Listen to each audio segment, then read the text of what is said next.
जम्मू में श्री माता वैष्णो देवी संघर्ष समिति द्वारा आयोजित इस प्रेस वार्ता और जश्न की खबरें स्थानीय मीडिया में प्रमुखता से छाई हुई हैं। संघर्ष समिति इस निर्णय को अपनी एक बड़ी जीत मान रही है। यहाँ इस ताज़ा घटनाक्रम और जश्न के पीछे के मुख्य कारणों का विवरण दिया गया है। जश्न और प्रेस वार्ता के मुख्य बिंदु: मिठाइयाँ और ढोल नगाड़े। जम्मू में संघर्ष समिति के सदस्यों ने ढोल की थाप पर नाचते हुए और मिठाइयाँ बांटकर खुशियां मनाई। उनका कहना है कि एनएमसी का ये फैसला न्याय की जीत है। 2 महीने का संघर्ष, समिति और कई स्थानीय संगठन पिछले 60 दिनों से लगातार विरोध प्रदर्शन कर रहे थे। उनका मुख्य तर्क ये था कि ये संस्थान श्री माता वैष्णो देवी श्राइन बोर्ड के पैसे, जो भक्तों के दान से आता है, से बना है, लेकिन इसमें स्थानीय लोगों या हिंदू समाज के हितों का ध्यान नहीं रखा गया। मेरिट और जनसांख्यिकी विवाद। संघर्ष समिति का आरोप था कि एडमिशन प्रक्रिया में गड़बड़ी हुई है, क्योंकि 50 में से लगभग 45 सीटें एक ही समुदाय विशेष को चली गई थीं। हालांकि आधिकारिक तौर पर चयन नीट मेरिट के आधार पर हुआ था, लेकिन समिति इसे संस्थान के मूल उद्देश्य के खिलाफ बता रही थी। एनएमसी की कार्रवाई पर संतोष। समिति ने कहा कि भले ही मान्यता फैकल्टी और इंफ्रास्ट्रक्चर की कमी के कारण रद्द हुई हो, लेकिन इससे वो प्रक्रिया रुक गई है जिस पर उन्हें आपत्ति थी। संघर्ष समिति की मुख्य मांगे, जो प्रेस वार्ता में उठाई गईं। संघर्ष समिति ने स्पष्ट किया है कि वे मेडिकल कॉलेज के खिलाफ नहीं है, बल्कि उनके कुछ ठोस सुझाव और मांगे हैं। मांग: विवरण: स्थानीय आरक्षण। कॉलेज में जम्मू संभाग और विशेषकर रियासी जिले के छात्रों के लिए कोटा तय हो। श्राइन बोर्ड का नियंत्रण। कॉलेज के प्रबंधन और नीति निर्धारण में स्थानीय भावनाओं का सम्मान किया जाए। भविष्य की सुरक्षा। जब कॉलेज दोबारा शुरू हो तो ये सुनिश्चित किया जाए कि डोनेशन के पैसे का लाभ उन लोगों को मिले जो माता वैष्णो देवी में आस्था रखते हैं। वर्तमान स्थिति। अब जबकि राष्ट्रीय चिकित्सा आयोग एनएमसी ने सीटों की अनुमति वापस ले ली है और बैंक गारंटी जब्त कर ली है, कॉलेज प्रशासन को अब नए सिरे से कमियों को दूर कर आवेदन करना होगा। माता वैष्णो देवी श्राइन बोर्ड का सिर्फ मेडिकल कॉलेज का ही इशू आया है, लेकिन उसके बाद भी और बहुत सी चीजें हैं जिनको ध्यान रखने की जरूरत है। जैसे उसमें जो उनका वहां का श्राइन बोर्ड का एक्ट है, उसमें भी संशोधन की आवश्यकता है, उसमें भी कुछ चेंजेस करने की जरूरत है। तो वो जो हमारी ये संघर्ष समिति की कोर टीम है, ये समय समय पर बैठती रहेगी और समय समय पर उसके बारे में बातचीत करती रहेगी।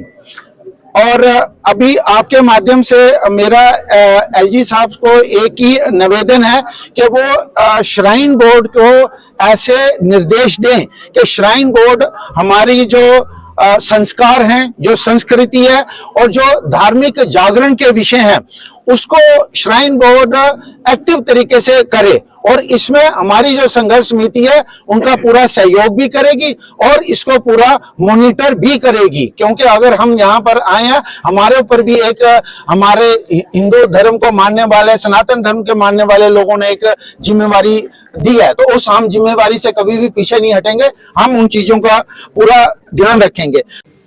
आज एक महत्वपूर्ण मुद्दे को लेकर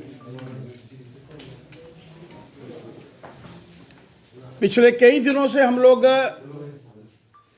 सड़कों के ऊपर भी, अलग अलग पॉलिटिकल पार्टीज के माध्यम से, बयानों के माध्यम से भी एक विषय आप सबके सामने आया था। श्राइन बोर्ड जो मेडिकल कॉलेज है उसकी सीटों के आवंटन को लेकर विषय आप लोगों के सबके ध्यान में है। मैं स्वागत करना चाहता हूं एक नेशनल मेडिकल कमीशन 2019 के कल के एक आर्डर का, जिसके माध्यम से हम सबके ध्यान में है, कुछ समाचार पत्रों के माध्यम से भी, आप सबके माध्यम से भी, कि जो सीटों का बंटन हुआ था, एक संस्था भी यहां पर बनी थी अलग अलग सोशल आउटफिट्स को लेकर, उनके माध्यम से भी ये विषय सड़कों के ऊपर आया। धार्मिक आस्था का प्रश्न भी जो था हम सबके ध्यान में था कि श्राइन बोर्ड जो हिंदुओं की आस्था का प्रतीक है, हिंदुओं की डोनेशंस के साथ चलता है, वहां पर किसी दूसरे धर्म की वहां के बच्चों को लेकर, क्योंकि वो जो एडमिशन्स थी हम सबके ध्यान में है, और मैं एनएमसी का धन्यवाद करना चाहता हूं कि medical assessment and rating board के माध्यम से, MARB के माध्यम से जो असेसर्स उन्होंने भेजे थे 2 जनवरी को, जिन्होंने असेस किया कि समय समय पर उनके ध्यान में कंप्लेंट्स आई थी कि जो मेडिकल कॉलेज यहां पर श्राइन बोर्ड के माध्यम से चल रहा है वो ठीक नहीं है। बहुत सी इरेगुलरिटीज वहां पर हैं, इंफ्रास्ट्रक्चर ठीक नहीं है, बेड्स ठीक नहीं है, डिलीवरी केसेस जो हैं वो ठीक नहीं है, बिलो जो चाहिए रिक्वायरमेंट 25 मात्र हो रहे थे, जो बेसिक रिक्वायरमेंट से बिल्कुल नीचे हैं, और कई ऐसी रिक्वायरमेंट्स जिसके चलते मेडिकल कॉलेजेस चलते हैं। और हम लोग धन्यवाद करना चाहते हैं अपने राष्ट्रीय नेतृत्व का भी और माननीय JP नड्डा जी का भी। मेडिकल कॉलेज की रिकॉग्निशन तो NMC के माध्यम से समाप्त की गई है, लेकिन वो बच्चे जो मेडिकल कॉलेज में जिनकी एडमिशन हुई थी, जिन्होंने अपनी पढ़ाई जो है उसकी शुरुआत की थी, उन बच्चों को कहीं कोई दिक्कत ना आए,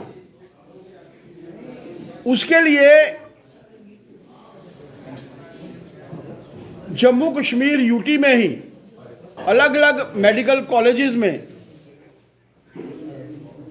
जितनी भी सीट्स हर मेडिकल कॉलेज को अवेलेबल हैं, उससे कुछ ज़्यादा आवंटित करते हुए ये बच्चे यहाँ पर पढ़ाई कर सकते हैं।